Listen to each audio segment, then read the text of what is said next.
ఆవిడ ఆలోచన ప్రకారము చచ్చిపోతే సుఖం వస్తుందని, నేను చచ్చిపోవాలని నా కోసం ప్రార్థన చేయండి అని అడిగిందండి. అప్పుడు నేను చెప్పాను, చచ్చిపోతే సుఖం వస్తుందని మీకు ఎవరు చెప్పారమ్మా అంటే, మరి ఇంకేముంటదండి చచ్చిపోతే ఇంకా బాగుంటది, అంతా ప్రశాంతంగా దేవుడి దగ్గరికి వెళ్ళిపోవచ్చు అని అన్నారు. ఎవరు చెప్పారమ్మా చచ్చిపోయిన వాళ్ళందరూ దేవుడి దగ్గరికి వెళ్ళరమ్మా? ఎవరి పాపములైతే క్షమించబడి ఎవరి జీవితం అయితే నీతిమంతులుగా యేసుక్రీస్తు వారి రక్తంలో కడగబట్టు ద్వారా తీర్చబడతారో వారి మరణమే వారికి శాంతిని నెమ్మదిని కలిగిస్తుంది తప్ప, ఒక పాపాత్ముడుగా ఈ లోకంలో మనం మరణిస్తే మనము దేవుడి దగ్గరికి వెళ్ళమమ్మా. ఒక పాపాత్ముడుగా ఈ లోకంలో పాపక్షమాపణ పొందకుండా మరణిస్తే మన ఆత్మ నెమ్మది పొందదమ్మా, శాంతి పొందదమ్మా.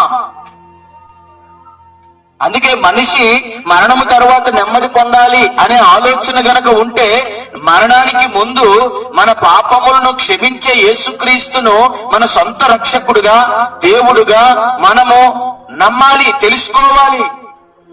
అప్పుడే ఒక వ్యక్తి మరణము తర్వాత శాంతిని, సమాధానాన్ని, ప్రేమను, నిత్యత్వాన్ని సంపాదించుకోగలుగుతారు.